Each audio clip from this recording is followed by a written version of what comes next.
And welcome back to our Ranger Guide. This is for patch 9, but we're just going to finish up here. I'm going to go over the build for the Ranger on the gear that I selected for him. Um, we're going with the Jolt Shooter for the Lightning Charges. Lightning Charges give you a +1 to your attack roll, and then once you accumulate 5 of them, you deal an extra 1d8 lightning damage to your target. So the goal is to try and gain as many per turn as possible, and we're able to get that extra 1d8 um, pretty much most of the time every turn. And how we're doing that is one with the jolt shooter, and then we're wearing the water sparkers. When the wearer stands in electrified or in water, the surface becomes electrified. If we start our turn on an electrified surface, we gain 3 lightning charges. So that gives us 3 at the start of our turn, and then 2 after our first attack or second attack. Uh, we'll be at 5, so we'll do the extra 1d8, and then it's just rinse and repeat for every turn after that. You do have to worry about being electrocuted, though. That takes away your reaction, so we're wearing the spark wall ring to counteract that. We can no longer be electrocuted now. There is one thing to keep in mind. Just because you can't doesn't mean the rest of your group can't be electrified. So try and keep them out of the water that you're standing in. And then from here, we're using some pretty standard gear um, for damage, anyways. I am using the Whispering Promise to gain an extra 1d4 to attack rolls. Broodmother's Revenge for a 1d4 poison damage, and this is all after healing a creature. Myself counts as a creature, and I'm doing that with the Good Berry spell. So one spell slot gives me 4 cast pretty much of Bless and Poison to my weapon. Uh, Helmet of Grit and Ritual Dagger. I was using these to drop my hit points down to half.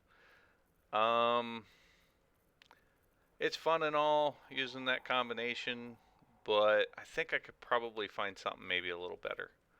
I am wearing a shield instead of a dagger, and the dagger would give us a bonus action attack, but I am bonus action heavy with Hunter's Mark and healing. Also, my goal is not to be in melee. So the shield gives me an extra +2 AC. You can see without it, I'm at a 16. I'm now at an 18, making me a little harder to hit. So I went that route. To each their own, though. I do keep the Rain Dancer on me. Actually, I might swap to that. Just so I could cast a spell if I want. To create water for me to stand in. I do have Shadowheart with the create water spell. She usually casts it for me most of the time. The other thing I want to talk about is arrows. Arrows are very nice. They add extra damage, or they add knockback, or like a mini darkness spell. The acid arrow reduces armor class for those wearing armor. So yeah, yeah, acid surface reduces armor class by 2. So that's a way to make targets easier to hit if you're having trouble, whether you are or your group is. You can kind of put that debuff out there. Gloves of Power are pretty much a single target bane. Well, for the most part, single target in the aspect of that I'm hitting with them. So let's go ahead and get into a little bit of a combat situation here. So what I like to do when I know there's combat, there's a guy over here, but there's somebody over here I want to take care of first. I like to split my 2 frontliners up, put them together in a group, and then I like to split these guys up a little bit. And the reason being is because Will follow him into water, and that's not good for Will. So let's go ahead and start this with casting create water right there. Still in shadow. let's move everybody. I could probably unstealth these two. Why is she not following?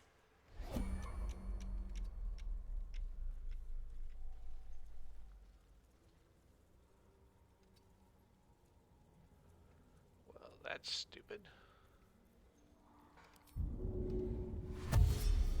Need to press onward. All's well that ends not as bad as it could have. Eyes open, mouth shut. Let's get Will up over here.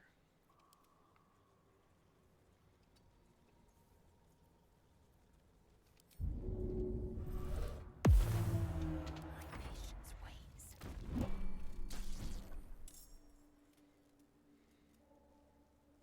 I am death.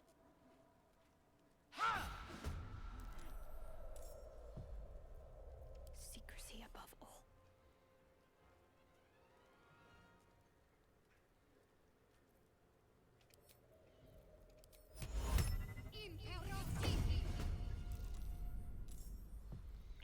Nothing important is ever easy. Will's not in combat yet, so we're going to go ahead and bring him over. Now, I could go ahead and debuff, but then I'm not doing any damage, so... Target obscured.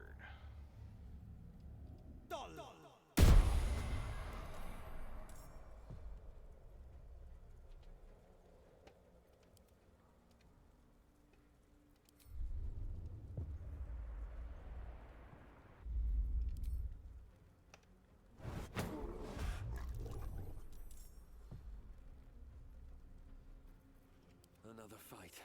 Let's go. So bonus action right now, as far as our ranged ability, we only have a 56% chance to hit. So I'm going to go ahead and eat the good berry. That gives me a 72. And we have a 3 right now. I want to hit him with acid to reduce his armor class.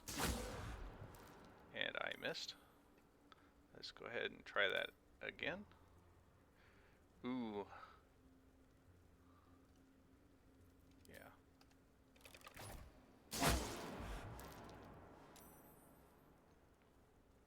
So he is covered in acid. He does have Bane.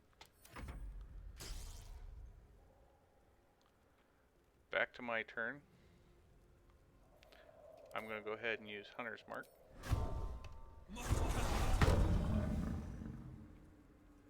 I have a 72% chance to hit. I have 3 lightning charges. He is covered with acid. And now I'm doing another 1d8. Look at that. He is dead. Pretty much mostly our hunter doing the damage there.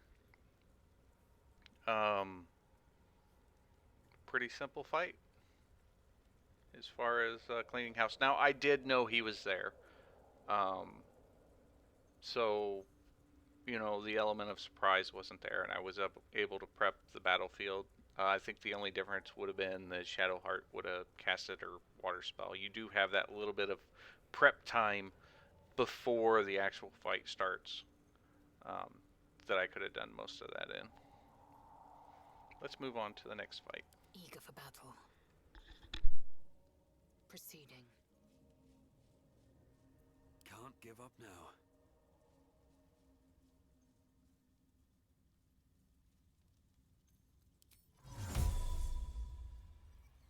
Should get started.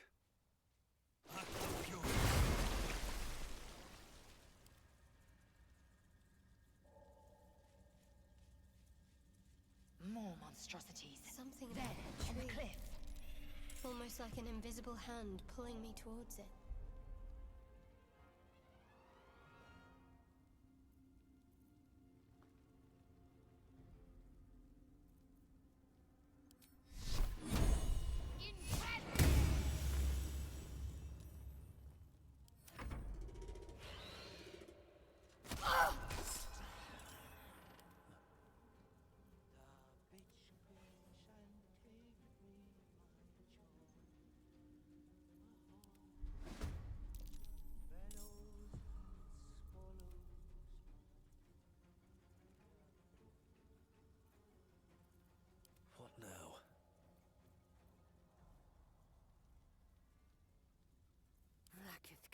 Emperor's crush.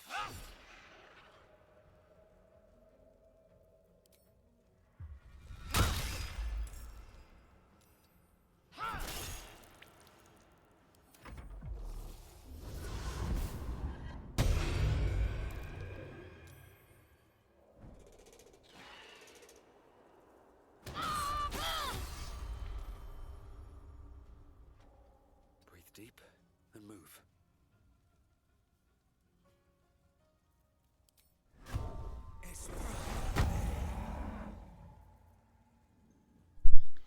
Now, because we didn't start turn on the electrified surface, notice we didn't get our +3. So we're going to go ahead and hit him. Take out the caster.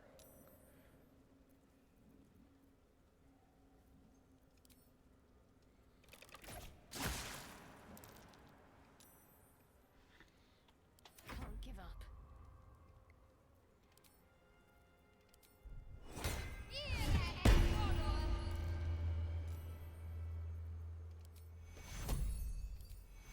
Got to keep fighting. Take your Forever dauntless.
Really? That is quite funny.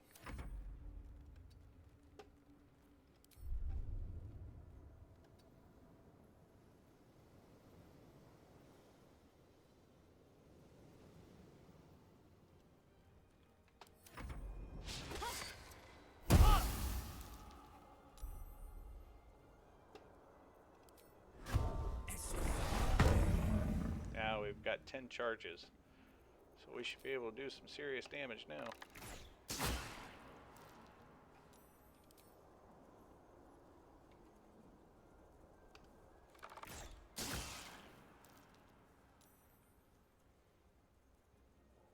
What should I do?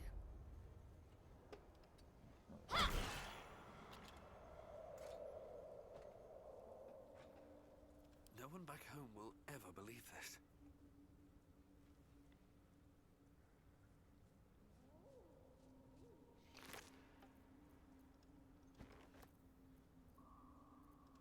Don't waste a step. And there you have it. We pretty well cleared everything out. Wasn't too bad.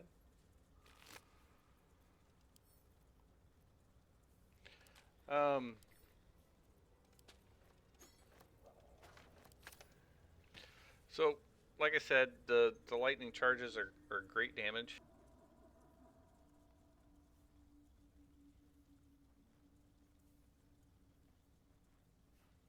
There's our Colossus Slayer. But with 2 attacks, we get 48 for the attacks, and then Colossus Slayer, and then the guaranteed 1d8. Well, not guaranteed, but guaranteed if we're standing in electricity, or standing in water. I'm sorry.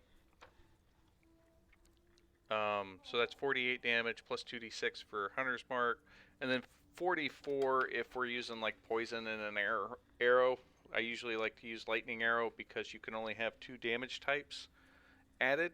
So like fire or poison, or acid and poison, or lightning and poison.